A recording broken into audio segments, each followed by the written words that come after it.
ஒண்ணுமே சொல்ல மாட்டாங்க. அதான் எப்படி ஓட்டு கேட்க வரப்ப நல்ல மாதிரியா வந்தாங்க, ஓட்டு வாங்கிட்டாங்க. இப்ப முடிய போது இப்ப இனிமேல் ஓட்டு வாங்குறது எப்படின்னு தெரியாது.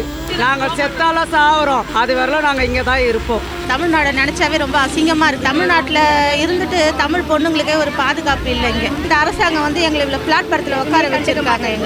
எங்களை தாண்டி போகிற மேயர் அம்மா கூட வந்து அவங்களும் லேடிஸ் தான். அவங்களுக்கும் லேடிஸோட பிரச்சனை என்னன்னு தெரியும். ஆனால் தெரிஞ்சிருந்து கூட எங்களுக்காக ஒரு ஆதரவாக வந்து ஒரு வார்த்தை கூட பேசல. எங்களுக்காக எவ்வளோ பிரச்சனை இருக்குதுப்பா. வாடகை கட்டணும், பிள்ளைங்களை படிக்க வைக்கணும். உங்கள் ஆட்சியில் இப்படி செய்கிறாங்கன்னா நீங்களால இப்போ தான் தாங்கவே முடியல. இப்போ எங்களுக்கு வந்து இப்படி பிளாட்பாரத்தில் உட்காரணும் தலையெழுத்தாங்க.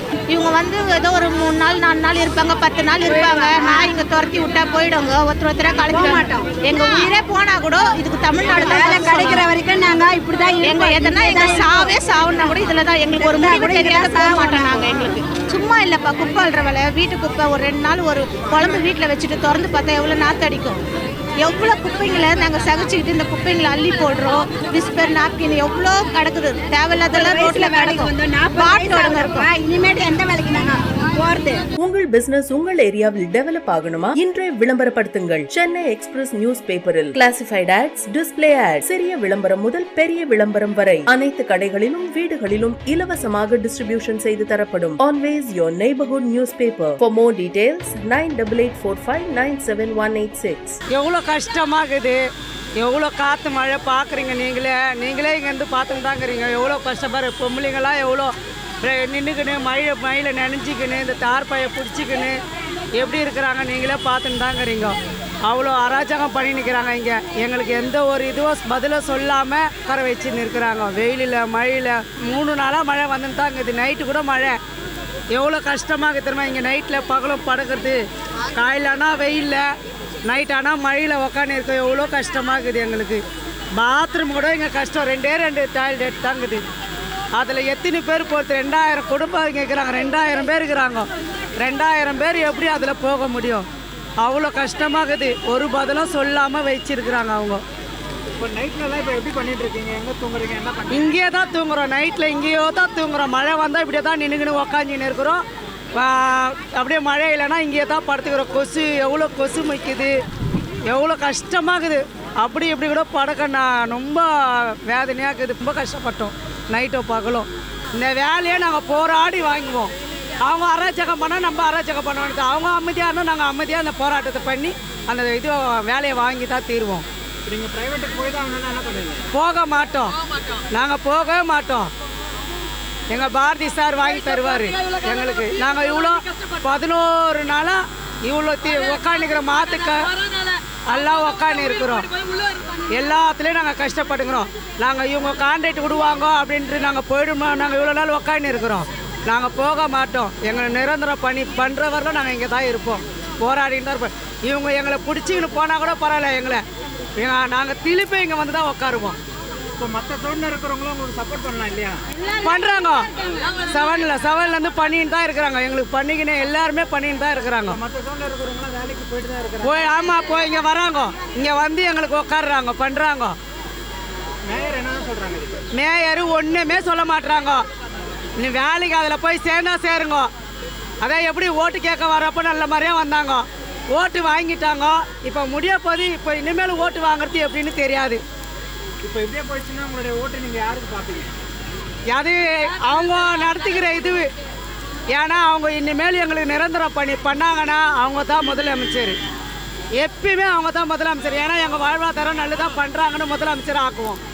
இல்லை எங்கள் வாழ்வாதாரமே போயிடுச்சுன்னா நாங்கள் என்ன பண்ண முடியும்? எங்கள் வேலையை பறிச்சுட்டாங்க. அப்போ நாங்கள் என்ன பண்ண முடியும்? எடப்பாடி ஆட்சியில் இருக்கும்போது ஸ்டாலின் வந்து போராட்டம் பண்ணார். இந்த மாதிரி இது இவரே வந்து பண்ணுறதுல எவ்வளோ வருத்தமாக தெரியுமா? என்ன கடிதம் எங்களை என்ன சொன்னார்? 10 ஜூன் போச்சு. அப்போ அவர் என்ன சொன்னார்? நிரந்தரம் பண்ணியே ஆகணும்னு சொன்னார். கையெழுத்தும் போட்டு கொடுத்தாரு. ஆனால் அவங்க பண்ணலை. பண்ணாத இருக்கிறதுனால தான் அவங்க தோற்று போனது. இவங்களும் இதேமாரி பண்ணால் நாங்கள் என்ன பண்ணுறது சொல்லுங்கள்? இப்போ வெளியில் மழை பெஞ்சிக்கிட்டு இருக்கு. அடுத்தடுத்து உங்களுக்கு மழை இருக்கும்போது உங்களோட நிலைப்பாடு எப்படி இருக்கும்? இப்படியே தான் இருக்கும். வேறு என்ன பண்ணுறது? எங்கள் நிலமை எங்களுக்கு அவர் எங்களை நிரந்தரம் பண்ணி சொல்கிற வரலும் நிரந்தரம் பண்ணிட்டா இங்கே நாங்கள் இங்கே தான் இருப்போம். நாங்கள் செத்தாலும் சாவுறோம், அது வரலும் நாங்கள் இங்கே தான் இருப்போம். ரொம்ப கஷ்டமாக இருக்குது. தமிழ்நாடை நினச்சாவே ரொம்ப அசிங்கமாக இருக்குது. தமிழ்நாட்டில் இருந்துட்டு தமிழ் பொண்ணுங்களுக்கே ஒரு பாதுகாப்பு இல்லை. இங்கே வந்து பிளாட்பாரத்தில் உட்கார வச்சுருக்குறாங்க. ஆனால் இந்த அரசாங்கம் வந்து எங்களை இவ்வளோ பிளாட்பாரத்தில் உட்கார வச்சுருக்காங்க. எங்களை இது வரைக்கும் பொதுமக்கள் எல்லாம் வந்து எங்களுக்கு ஆதரவு தெரிவிக்கிறாங்க, மற்ற கட்சியிலேருந்து ஆதரவு தெரிவிக்கிறாங்க. ஆனால் நாங்கள் ஓட்டு போட்டு வர வச்ச கட்சி வந்து ஒரு தண்ணி பாட்டில் கூட இது வரைக்கும் எங்களுக்கு தரல, இன்னும் ஏதுன்னு கூட வந்து கேட்கல. இது எங்களை தாண்டி போகிற மேயர் அம்மா கூட வந்து அவங்களும் லேடிஸ் தான், அவங்களுக்கும் லேடிஸோட பிரச்சனை என்னான்னு தெரியும். ஆனால் தெரிஞ்சிருந்து கூட எங்களுக்காக ஒரு ஆதரவாக வந்து ஒரு வார்த்தை கூட பேசல எங்களுக்காக. மழை காலத்தில் நாங்கள் உதவி போட்டோம், மரத்தை எடுத்து போடு எல்லாமே சொல்லத்துக்கு எல்லாம் கூப்பிட்டாங்க. அதேமாதிரி லாக்டவுனில் எல்லாம் பணிவிடைய செய்யறதுக்கு நாங்கள் யூஸ் பண்ணாங்க. எங்களை லாஸ்ட்டில் எங்களை யாருமே யூஸ் பண்ணல, குப்பை தொட்டி மாதிரி தள்ளி விட்டாங்க, நாயங்க மாதிரி தள்ளி விட்டாங்க. வேலை இல்லை போங்கோ இன்ட்டு அமுச்சு விட்டாங்க. அதெல்லாம் நியாயமா? அது எவ்வளோ பிரச்சனை இருக்குதுப்பா. வாடகை கட்டணும், பிள்ளைங்கள படிக்க வைக்கணும், நல்லது கெட்டது எவ்வளோ இருக்குதுண்ணா. அதை மாதிரி அவஸ்தைப்படுறோம். என்றைக்கு தான் எங்களுக்கு முடிவு வரும்னு தெரில. நாங்கள்னா சொத்து சொகத்தையா கேட்குறோம், இல்லை அவங்க சாப்பிட்ற சாப்பாடா கேட்குறோம்? எதுவுமே இல்லையே. எங்கள் வேலையை கொடுங்க தான் நாங்கள் சொல்கிறோம். எதுவுமே கண்டுக்கலைன்னா அப்புறம் என்ன தமிழ்நாடு இருக்குது? அவங்க சொகுசாக இருக்கிறாங்க, நாங்கள் தான் மழையில் சாவுறோம், வெயிலில் சாவுறோம், கொசு தொலையில் சாவுறோம். இல்லை இதுக்கு தான் இவங்கள ஓட்டு போட்டு வர வச்சுமா நாங்கள், எங்களுக்கு தெரியல. வந்தால் எங்களுக்கு நல்லது செய்வாருன்னு சொல்லிட்டு. ஆனால் எங்களால் நினச்சி கூட பார்க்க முடியாத விஷயம் என்னென்னா, இவங்க ஆட்சியில் இப்படி செய்கிறாங்களான்னு எங்களால் இப்போ தான் தாங்கவே முடியல. இப்போ எல்லாருக்கும் வீடு வாசல் நாங்கள் இல்லாத இல்லை, எல்லாருக்கும் வீடு வாசல் இருந்து எங்களுக்கு வந்து இப்படி பிளாட்பாரத்தில் உட்காரணும் தலையெழுத்தாங்க நம்பி தானே ஓட்டு போட்டோம் நாங்கள். இப்போ 10 ஜோனல் விட்டாங்க பண்ணலை, 10 ஜோனல் விட்ட பண்ணலைன்னு சொல்கிறாங்க. அந்த 10 ஜோனல் விட்டதுக்கு உங்ககிட்ட தான் நாங்கள் கோரிக்கை வச்சோம். அப்போ அதே தவறு தானே நீங்களும் செய்கிறீங்க. நீங்கள் தானே சொன்னீங்க நான் வந்தால் உங்களுக்கு ஃபஸ்ட்டு கையெழுத்து போடுறேன், எங்களுக்காக அன்றைக்கி சப்போர்ட் பண்ணி நீங்கள் பேசுனீங்க. இப்போ உங்கள் ஆட்சி நடக்கும்போது நீங்கள் எதுக்கு அந்த சப்போர்ட் பண்ணாத அவங்களோட எடுத்துன்னு வந்து எங்களை சேர்க்குறீங்க? பொம்பளைங்க லேடிஸுங்க வந்து இங்கே நைட்டில் உட்காந்துருக்கு. இப்போ கூட ஈவேருக்கு வரலையா? ரொம்ப வேதனையாக இருக்குது எங்களுக்கு. எப்படி சொல்லணுன்னு கூட எங்களுக்கு வார்த்தையில் தெரியல. எங்கள் வேலையை தானே நாங்கள் கேட்குறோம். எங்களை எதுக்கு எடுத்துன்னு போய் தனியார்கிட்ட வைக்கிறாங்க? நாங்கள் 15,000 ரூபாய் சம்பளத்தில் நாங்களே போராடி வாங்கினோம். இப்போ தான் 23,000 ரூபாய் சம்பளம் நாங்கள். இப்போ மறுபடியும் எங்களை அடி மட்டத்துக்கு எடுத்துன்னு போய் தள்ளுறாங்க எங்களை. இதை வச்சு நாங்கள் வீட்டு வாடகை கட்ட முடியுமா? பிள்ளைங்களை பார்க்க முடியுமா? 190 பேர் புருஷன் இல்லாதவங்க தான் இதில் வேலை பார்க்குறாங்க.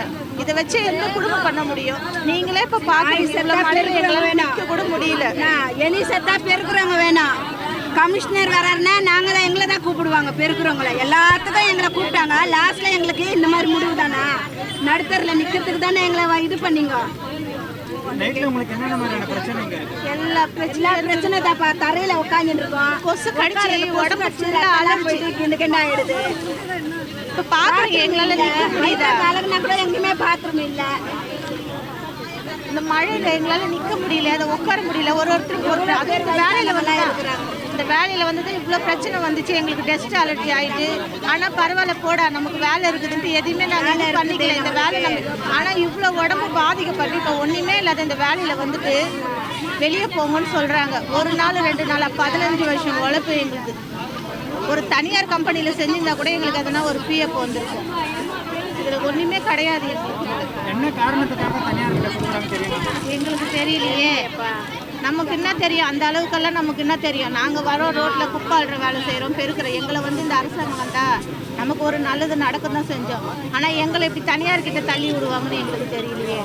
நம்பி தானே நாங்கள் போட்டோம். ஒரு வார்த்தை கூட பேச எங்களை ஒரு சக மனுஷியாக கூட வந்து மதித்து எங்களை வந்து ஒரு வார்த்தை கூட பேசணும். இதே தாண்டி தான் உள்ளே போகிறாங்க, வெளியே வராங்க, பின் வழியாக போகிறாங்க. ஆனால் எங்களை வந்து மதித்து ஒரு வார்த்தை கூட வந்து எங்களுக்கு ஒரு ஆதரவான ஒரு வார்த்தை கூட வந்து பேசணும். நினச்சிட்டாங்க இவங்க வந்து ஏதோ ஒரு 3 நாள் 4 நாள் இருப்பாங்க, 10 நாள் இருப்பாங்க. நான் இங்கே துரத்தி விட்டா போயிடுங்க, ஒருத்தராக கலைக்க மாட்டோம். எங்கள் உயிரே போனால் கூட இதுக்கு தமிழ்நாடு தான் கிடைக்கிற வரைக்கும் நாங்கள் இப்படி தான் எங்கள் எதனா எங்கள் சாவுன்னா கூட இதில் தான் எங்களுக்கு ஒரு முடிவு தெரியாத போக மாட்டோம். நாங்கள் எங்களுக்கு வேறு தான் முக்கியம். எங்களை அவ்வளோ இலக்காரமாக எடை போட்டாங்களா? தாழ்த்தப்பட்ட ஜாதின்ட்டு, தாழ்த்தப்பட்ட மக்கள்னு எங்களை இலக்காரமாக எடை போட்டான்னு தெரியல. எங்கள் உயிரே போனால் கூட இதில் தான் போவோம். எங்களுக்கு இவங்க தமிழ்நாடு அரசுங்க தான் பதில் சொல்லணும். எங்களை அதனால் அப்படி தான் ஒதுக்கி வச்சுருக்காங்களே. அப்போ எதனால் எங்களை ஒதுக்கி வச்சுருக்காங்க? எதனால் எங்கள் வேலையை கொடுக்கல? அப்போ பணக்காராக இருக்கிறவங்க வசதியாக இருக்கிறவங்க தான் வேலைக்கு போகணும். வேலையை கேட்கலையப்பா, இந்த வேலை தானேப்பா நாங்கள் கேட்குறோம்.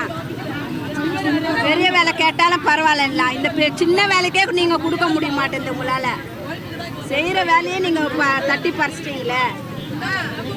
பிரைவேட்ல கொடுக்கறதுனால உங்களுக்கு என்ன பிரச்சனை இருக்கா? பிரைவேட்ல நீங்க வேலை செய்யறதுல உங்களுக்கு என்ன பிரச்சனை? எப்படிப்பா நாங்கள் போய் செய்ய முடியும்? நாங்கள் ஏன் தனியார்கிட்ட போய் வேலை செய்யணும்? 15 வருஷமாக இன்றைக்கி நாங்கள் வேலை செஞ்சுட்டு மறுபடியும் போய் புது அப்பாயின்மெண்ட் மாரி போய் செய்ய சொன்னால் எப்படி நாங்கள் போய் செய்ய முடியும்? எங்களுக்கு எதுக்கு 15 வருஷத்துக்கு முன்னாடி எங்களுக்கு எதுக்கு பிஎஃப் பிடிக்கல? அப்போல்லாம் எங்களை வந்துட்டு நீங்கள் இது கவர்மெண்ட் உங்களுக்கு பர்மனெண்ட் ஆகும்னு சொன்னீங்க. நாங்கள் நம்பி இதில் எவ்வளோ கஷ்டம் வந்து எவ்வளோ அனுபவிச்சிருப்போம். நாங்கள் கஷ்டப்பட்டு இதில் வேலை செஞ்சோம். நாங்கள் சும்மா இல்லைப்பா, குப்பை அள்ளுற வேலை, வீட்டு குப்பை ஒரு 2 நாள் ஒரு குழம்பு வீட்டில் வச்சுட்டு திறந்து பார்த்தா எவ்வளோ நாற்றடிக்கும். எவ்வளோ குப்பைங்களை நாங்கள் சகிச்சுக்கிட்டு இந்த குப்பைங்களை அள்ளி போடுறோம். விஸ்பர் நாப்கின் எவ்வளோ கிடக்குது, தேவையில்லாதெல்லாம் ரோட்டில் கிடக்கும். பாட்டிலோடுங்க இருக்கும், இனிமேட்டு எந்த வேலைக்கு நாங்கள் போகிறது? பாட்டிலோடு இருக்கும் அள்ளும் போது எவ்வளோலாம் பிரச்சனைங்க இருக்குது இதில். இப்போ நம்ம அவ்வளோலாம் கஷ்டப்பட்டு குப்பையை அள்ளிட்டு இன்றைக்கி போய் நீங்கள் போய் புதுசாக ஜாயின் பண்ணுங்கள் தனியாக. நாங்கள் ஏன் தனியார்கிட்ட வேலை செய்யணும்? அப்போ தமிழ்நாட்டில் பிறந்தவங்களுக்கு தமிழ்நாட்டில் வேலை இல்லையா? எங்கே இருக்கிற இந்திக்காரெல்லாம் வந்து இங்கே பிழைக்கிறான், அப்போ எங்களுக்கு இந்த இடத்துல வேலை இல்லையா?